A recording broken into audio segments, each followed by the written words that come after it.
Amigo pintor, la oferta Blue Bucket de Sherwin-Williams está de vuelta. Desde hoy hasta el 29 de agosto, surte todo lo que necesitas ahorrando en grande, con 35% de descuento en suministros al comprar en la tienda o por teléfono. Pon manos a la obra y ahorra aún más. Usa tu cuenta ProPlus y recibe un 40% de descuento comprando a través de la app o en línea. Y recuerda, en Sherwin-Williams somos el aliado del pro. Aplican exclusiones. Llama a tu tienda para más detalles.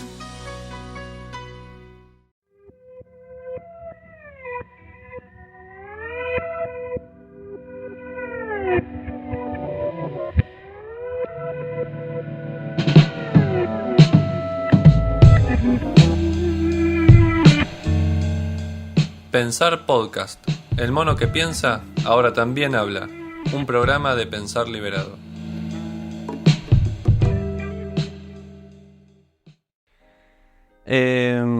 Vamos entonces con la cuestión de las reflexiones sobre las causas de la libertad y de la opresión social. Recordemos que el vivo pasado yo estuve hablando también en función de otro texto de Simone Weil que tenía que ver con una propuesta o una hipotética propuesta de supresión general de los partidos políticos. Y habíamos analizado la cuestión política, ¿sí? Ya de una suerte de institucionalidad, entre comillas, democrática, que podríamos llamar pseudo-democrática, pero que también podríamos llamar mera aristocracia electiva. Toda vez que los partidos políticos tenían en su constitución esencial gérmenes que siempre hace que tiendan al totalitarismo. En el fondo, todo partido político es totalitarista, lo explicamos, lo desarrollamos en extenso, el porqué, y dimos los argumentos, ¿no? Pero bueno, había tres características básicas que eran básicamente, acá repaso con los apuntes, ¿no? Máquinas para fabricar pasión colectiva, en definitiva es eso, trabajan sobre la pasión colectiva, sobre la emocionalidad, sobre la subjetividad, haciendo proselitismo, haciendo campaña, ¿sí? Pero está muy alejado de un análisis crítico, racional, etcétera, porque cuando uno apunta a la masa, en general los partidos eso lo saben, no van por razones, van por sentimentalismos, por creación de sentimiento pasional de unidad en nombre de una supuesta causa que, bueno, en fin, es de dudosa procedencia. La segunda característica es que ejercen presión colectiva sobre el pensamiento individual de los miembros, toda vez que las personas tienen que aceptar en bloque la doctrina de un partido o del espacio político en el que están, y si osan cuestionarlo, lo pueden hacer, pero están relegados a puestos menores, y si quieren acceder a puestos mayores y toma de decisión, tienen que aceptarlo en bloque, si no se tienen que ir a otro lado. Básicamente, si uno quiere crecer en un partido político, pasa eso si quiere estar en lugares de decisión, digamos, ¿no? Y la tercera cuestión es que el único fin justamente de los partidos políticos es el crecimiento ilimitado. ¿Quién de cualquier partido político va a decir, no, ya está, ya crecimos lo suficiente, ya tenemos el suficiente presupuesto, tenemos la suficiente cantidad de influencia en la opinión pública y la suficiente cantidad de miembros del partido, digamos? No, nadie dice ya tenemos suficiente en partidos políticos, siempre van por más, siempre van al crecimiento ilimitado, nunca es bastante. Por lo tanto, eso es básicamente una semilla de totalitarismo, ¿sí?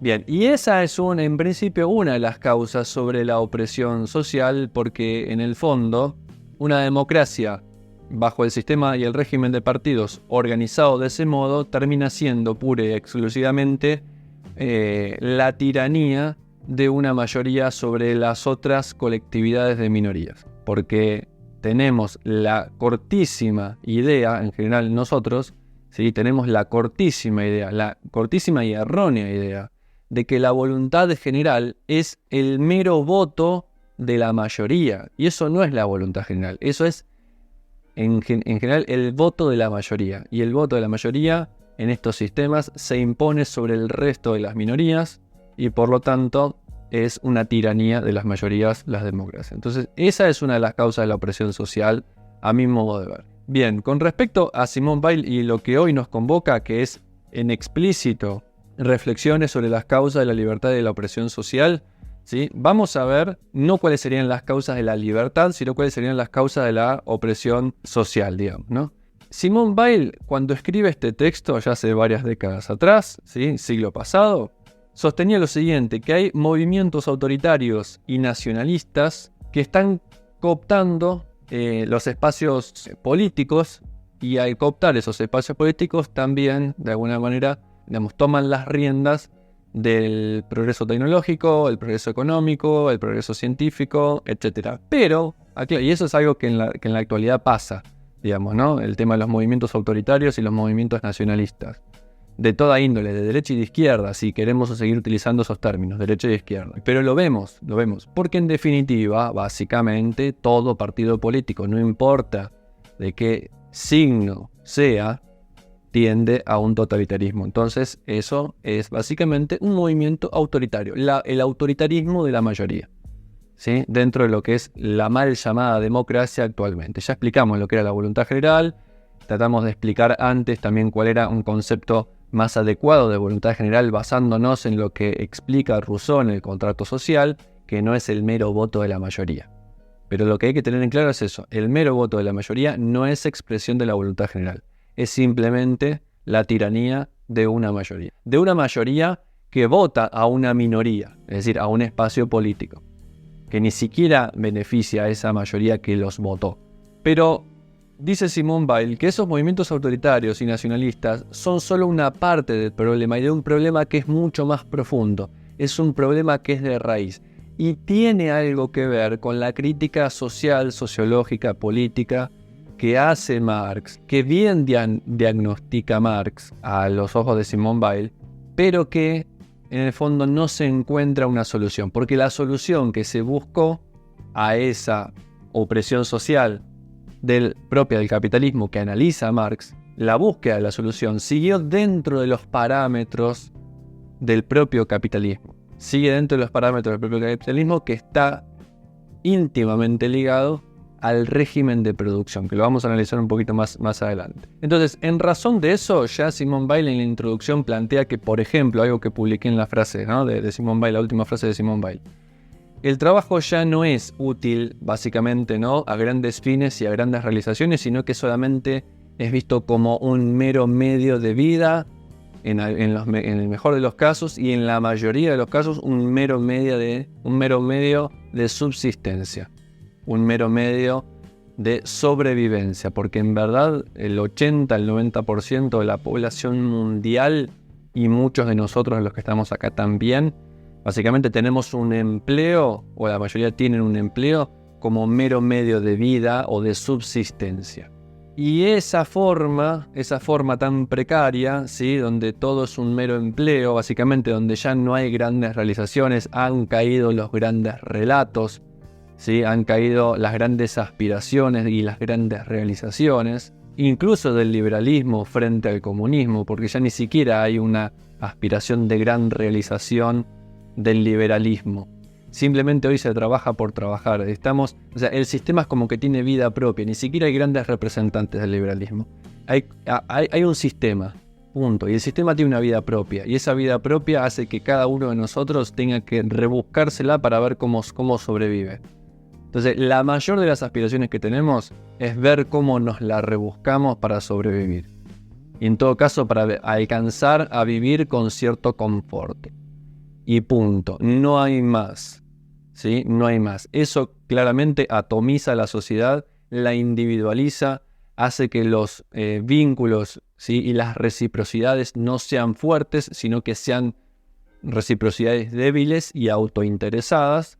Y ya. Y el otro, como no le gustaría a Kant, el otro termina siendo siempre un medio para mis fines y nunca es tratado como un fin en sí mismo. Si el futuro que se busca en común con el otro, siempre cada una de las individualidades es un fin en sí mismo. Y en eso ha fallado incluso también las revoluciones, y esto ya lo adelanto, las revoluciones de izquierda o socialistas o comunistas o sindicales han fallado. ¿Por qué? Porque han despreciado la dignidad individual de cada uno de los sujetos para someterlas a las grandes realizaciones. Y eso fue algo propio de lo que se llama la Realpolitik de estas corrientes, digamos, ¿no? Socialistas, comunistas, ahí están Mao, Stalin, Fidel Castro, etc. Bien, entonces esta instancia en la que en la que el trabajo es mero medio, somos mero engranaje dentro de una gran máquina, también afecta a empresarios, también tiene que ver con determinado tipo de progreso técnico que no siempre lleva a un progreso físico y moral, sino que a veces también inducen mucha miseria, ¿sí? Y mucha miseria física y mucha miseria moral. En los tiempos en los que Simone Weil escribe, esa miseria física y moral tiene que ver con el régimen de la industrialización, que era altísimamente explotado. Eso está estudiado y súper reconocido por absolutamente todos, ¿sí? Era sumamente explotador y ya incluso se dejaron de lado los progresos técnicos porque no eran rentables y lo único que se apuntaba era mantener la rentabilidad del momento bajo sistemas de suma opresión social.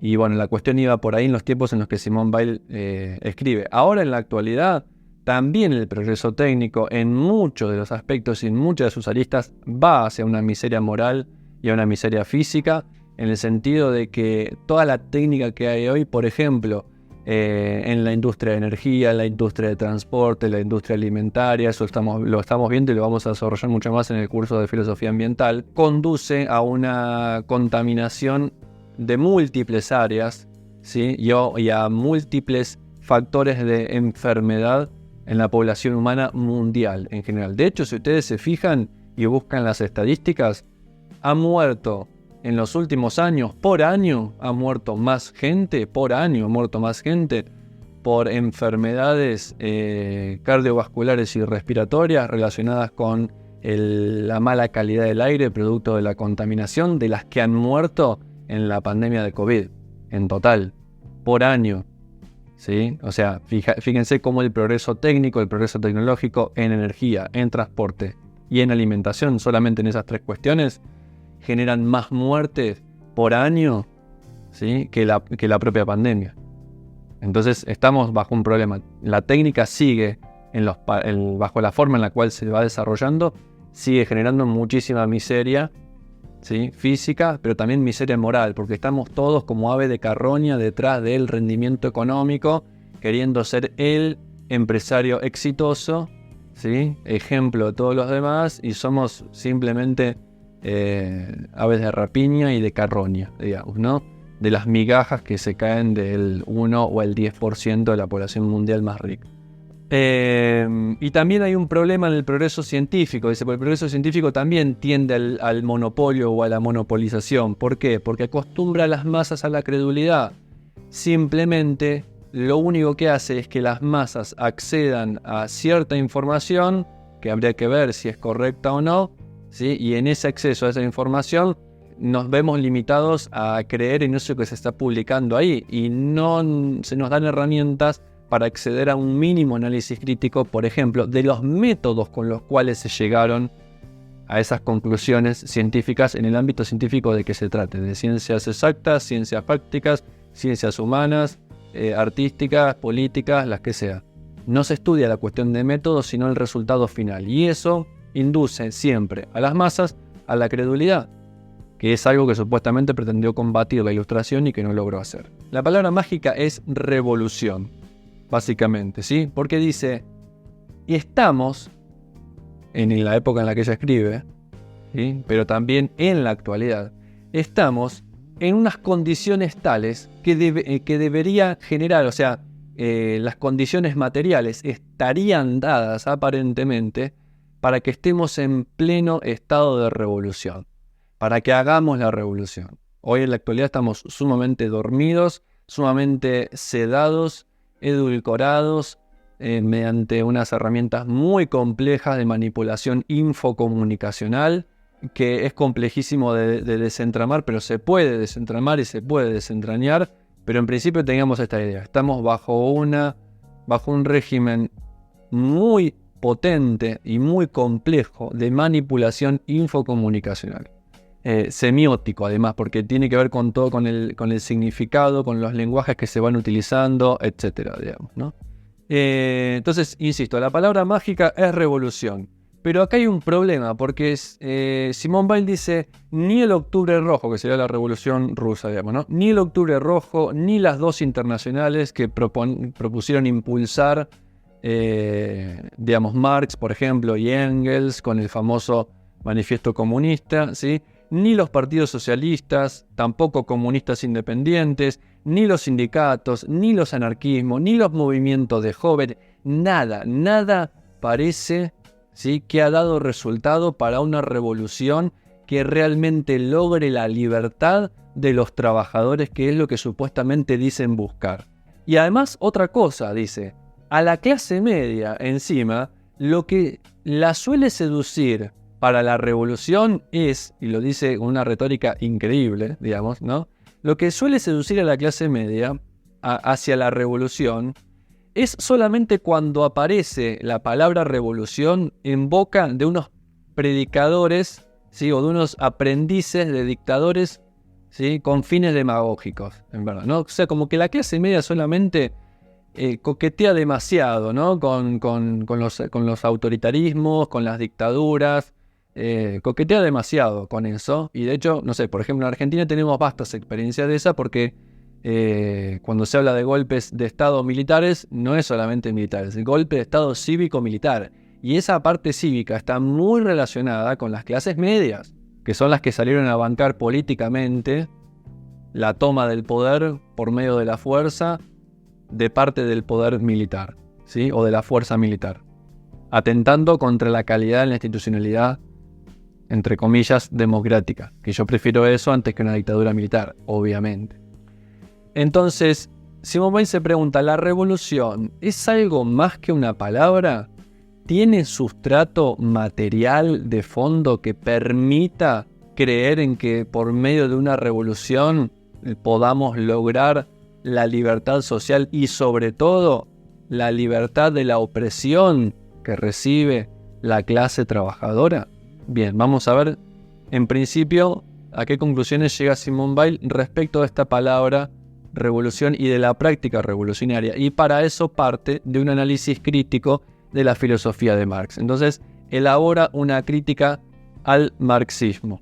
A la primera característica que ataca es justamente a esa concepción que ha tenido históricamente el marxismo, que se ha jactado o ha pretendido jactarse de ser científica. Entonces ataca lo que se llama el socialismo científico y básicamente dice, solo ha pasado a ser un dogma. El socialismo científico no ha sido verdaderamente científico, sino que se ha constituido en dogma. Y eso, dice, incluso le afecta, esa característica y esa cualidad, le afecta a la propia ciencia misma, por lo que decía antes, porque la ciencia termina siendo un monopolio, un privilegio de una élite, la élite especialista, la élite científica, que pone en lugar de decisores a alguna minoría para que de alguna manera, por la estructura del sistema en el que se está, terminan explotando, terminan oprimiendo a quienes son los que ejecutan.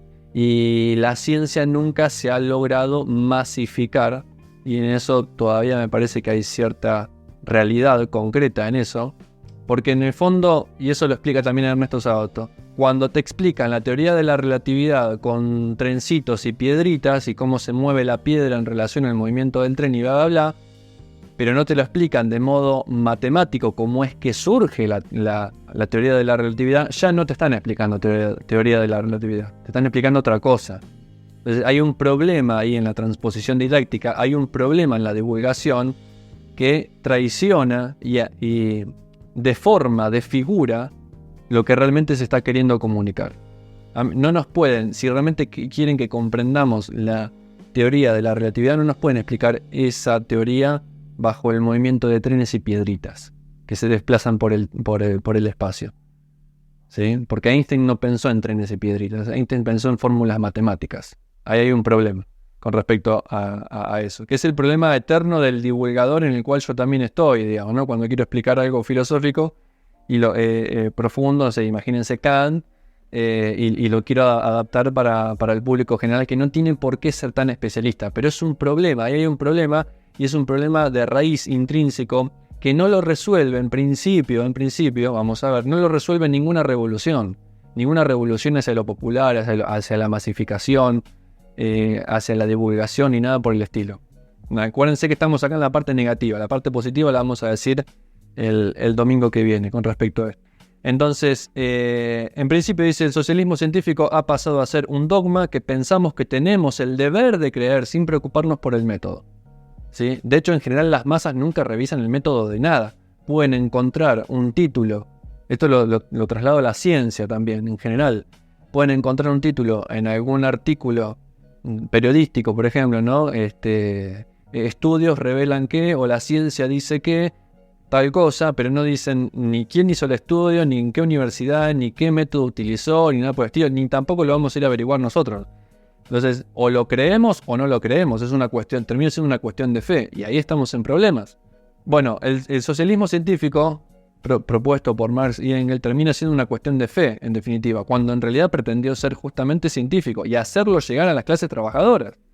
Pero claro, el Marx del Capital, el Marx de los manuscritos filosófico-políticos, no es el mismo Marx que el del Manifiesto Comunista. El Manifiesto Comunista es un panfleto dedicado a los trabajadores que simplemente se dedican a trabajar y no estaban en el área científica, filosófica, política y económica. Y ahí ya hay una desvirtuación de la transposición didáctica que se hace. Y también sigue siendo un problema intrínseco. Dice Simone Weil, la admirable explicación de Marx de la opresión capitalista es justamente eso, admirable, fantástica, pero la explica tan bien que cuesta imaginar, ¿sí? Cuesta imaginar cómo es que el mecanismo de la opresión capitalista podría dejar de funcionar.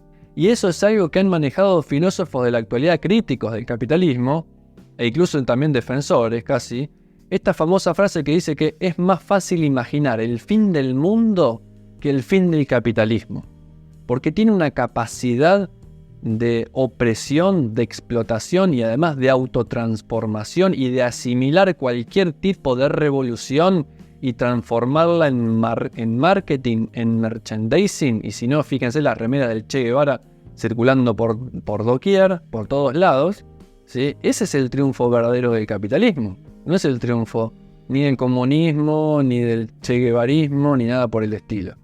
Y ahí hay una cuestión, cuando Marx propone la revolución, en definitiva, la revolución en gran parte iba justamente a la toma de los medios de producción capitalista para socializarlos. Simone Weil dice, ya está claro que la mera socialización de los medios de producción no son la solución. Porque tomar los medios de producción sería seguir bajo el régimen de la gran industria, ¿sí? Entonces, la gran industria y su régimen de producción puede funcionar tanto en un socialismo y en un comunismo como en el capitalismo. Entonces, es seguir, en el fondo, bajo la misma lógica. Nada más que en vez de ser capitalismo a la privada, es capitalismo a la estatal, como pasó en la Rusia comunista y como pasa en la China, ahora del Partido Único Comunista. Pero ahí sigue habiendo opresión social. ¿Por qué? Porque siempre, ya sea bajo el sistema capitalista, o sea bajo el régimen socialista o comunista, que los dos o los tres, porque a veces socialismo no es lo mismo que comunismo, pero no importa eso, socialismo / comunismo y capitalismo, los dos van a funcionar bajo el paradigma de la gran industria. Y el paradigma de la gran industria siempre hace que la vida individual sea absorbida por el gran sistema. Eso, cuando se dio bajo la forma de comunismo, hizo que, por ejemplo, los partidos comunistas rechazaran en algún punto la democracia que había sido prevista por Marx, la democracia obrera que había sido prevista por Marx, y terminó instaurando, traicionando esa aspiración de Marx, terminó instaurando una, básicamente, dictadura o un unipartidismo que hacía el culto a una persona. Stalin, ¿sí? Lenin, Mao, quien sea. Terminará siendo eso. Y eso es un régimen autoritario. Eso es un régimen efectivamente, ¿sí? Y ya en los hechos, totalitario. ¿Y eso por qué? Porque si el paradigma del mundo es el de la gran industria, no importa si es bajo el comunismo o bajo el capitalismo, lo que hay que hacer siempre dado que ya había reconocido Marx, no se puede hacer la revolución en todos lados al mismo tiempo y de modo eficaz, cuando se hace la revolución comunista y se toman los medios de producción para socializarlos en un país, en otros no se da. Y como en otros no se da, no hay comunión entre naciones, por lo tanto hay competencia entre naciones, y esa competencia siempre se da bajo la forma de la gran industria, porque una de las grandes industrias que hay, indudablemente, es la industria militar, bajo la cual incluso también se negocia y se hace geopolítica, y si una nación quiere ser fuerte, tiene que fomentar la gran industria explotando a los trabajadores. Y vaya si hubo una gran explotación de los trabajadores en el régimen comunista de la Rusia soviética. Y vaya si lo hay hoy en la China comunista también, que es un capitalismo de Estado, unipartidista, donde hay ciertas fábricas o ensambladoras de productos o de bienes y servicios que tienen, ¿sí?, en su estructuración edilicia redes de contención para que los trabajadores no se tiren y no se suiciden. Fíjense si eso no es una opresión hacia los trabajadores. Y busquen información sobre eso, que la van a encontrar. Sí, claramente la van a encontrar. Entonces, la gran industria, bajo el régimen que sea, del color que sea, va a generar siempre una cultura de especialistas. Y dice Simone Weil que la cultura de especialistas termina siendo que esos especialistas lleven adelante una opresión frente a los que ejecutan. Entonces es la opresión de los especialistas frente a los que ejecutan. Pero al mismo tiempo, los especialistas se van a tener que someter al aparato burocrático, militar y policial. Esos tres aparatos, burocrático, militar y policial, que están tanto en una democracia liberal capitalista como Estados Unidos, o están en un régimen socialista y comunista, están en cualquiera de las dos formas, son tres instituciones que tienen una característica principal y fundamental, que es la de estar alejado de los intereses del pueblo. Es obvio que, digamos, el aparato burocrático, el aparato militar y el aparato policial no están con el pueblo, están para reprimir al pueblo, para domarlo, para domesticarlo y para normalizarlo, para vigilarlo y para castigarlo. Y eso se da en cualquier tipo de régimen. Entonces tenemos estas dos cuestiones. La revolución, supongamos la revolución socialista o la revolución comunista, dice que va en contra de lo que es la esencia del capitalismo, que es la explotación bajo el paradigma de la propiedad privada. Pero la propiedad privada no es el problema.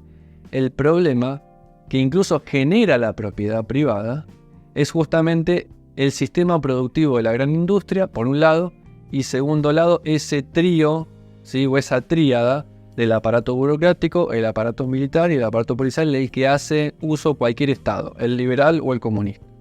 Y eso siempre atenta contra el pueblo. Esa es una de las causas de la opresión social, que reproducen tanto liberales como comunistas. Entonces, acá está la otra cuestión, y esto es clave. Marx pensó la revolución desde una idea conceptual en su marco teórico que es fundamental, que es básicamente que el motor de la historia, lo que lleva adelante el progreso histórico, es básicamente el desarrollo de las fuerzas productivas. Eso hizo que Marx incluso esté, digamos, a ver cómo lo digo bien para que no se malentienda, esté a favor, Marx incluso estaba a favor del desarrollo de la industrialización que proponía el capitalismo, porque en definitiva el motor de la historia es el desarrollo productivo. Y cuando una clase social, en el tiempo en el que le toca ser la clase hegemónica, desarrolla hasta el máximo de sus potencialidades la matriz productiva, engendra en sí misma las condiciones para la revolución. Es decir, que la burguesía, entendía Marx, iba a promover tanto el desarrollo técnico y el desarrollo capitalista, que iba, en definitiva, a empoderar a los trabajadores que luego iban a tomar los medios de producción.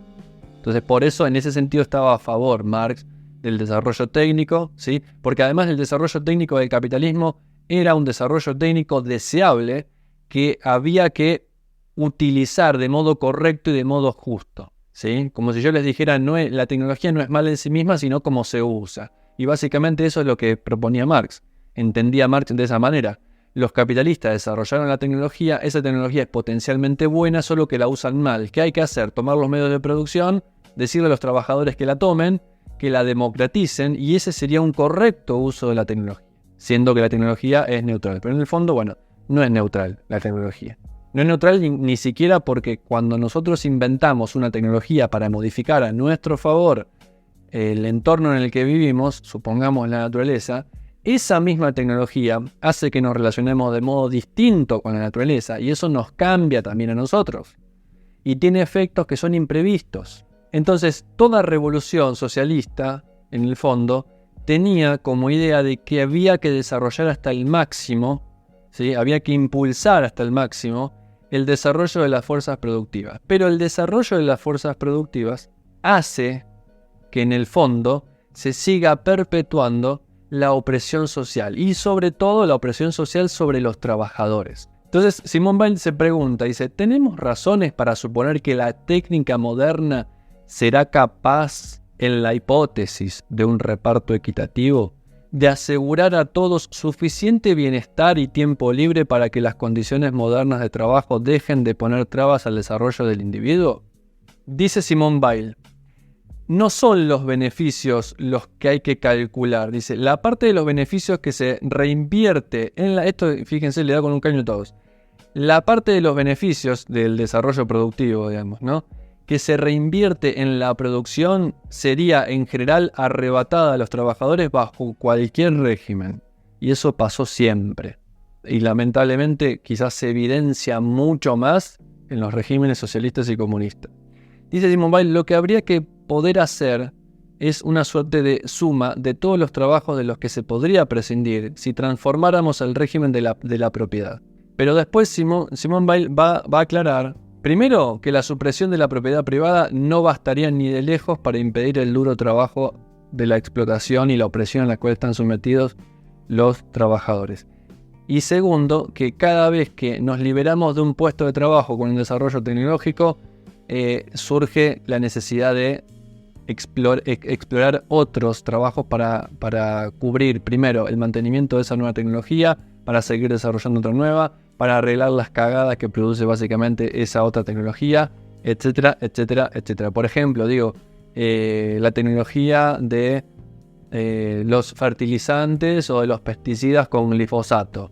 Bueno, buenísimo por eso, pero después tenés que arreglarla con la industria farmacéutica para, digamos, darle una medicación para por lo menos contener de alguna manera el cáncer que se le genera. Pero bueno, esa medicación que tiene cáncer, que genera cáncer, al fin y al cabo también barre con todo el sistema inmunológico de la persona y por tanto hay que implementar ahora sí la industria de los medicamentos paliativos y así, y el sistema de salud se sobrecarga, así, es una caja de Pandora, una bola de nieve, en definitiva un círculo vicioso, así que está muy lejos de ser virtuoso.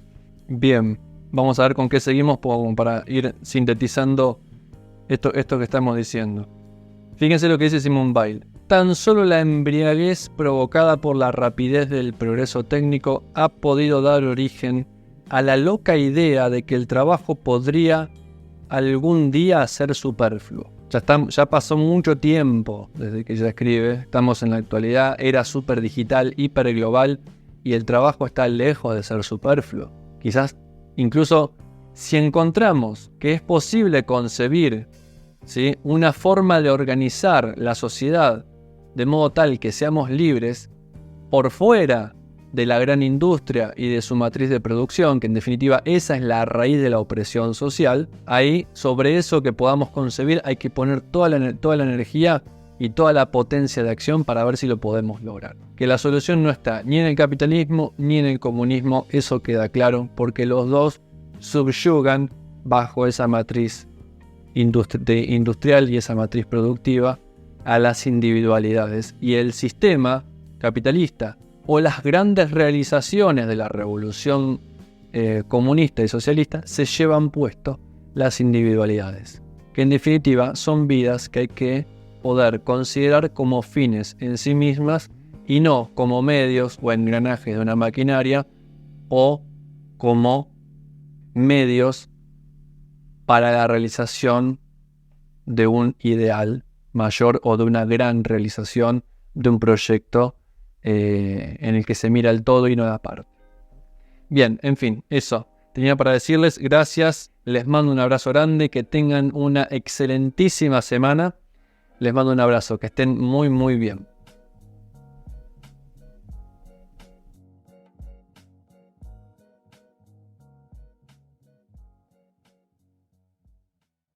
Amigo pintor, la oferta Blue Bucket de Sherwin-Williams está de vuelta. Desde hoy hasta el 29 de agosto, surte todo lo que necesitas ahorrando en grande, con 35% de descuento en suministros al comprar en la tienda o por teléfono. Pon manos a la obra y ahorra aún más. Usa tu cuenta ProPlus y recibe un 40% de descuento comprando a través de la app o en línea. Y recuerda, en Sherwin-Williams somos el aliado del pro. Aplican exclusiones. Llama a tu tienda para más detalles.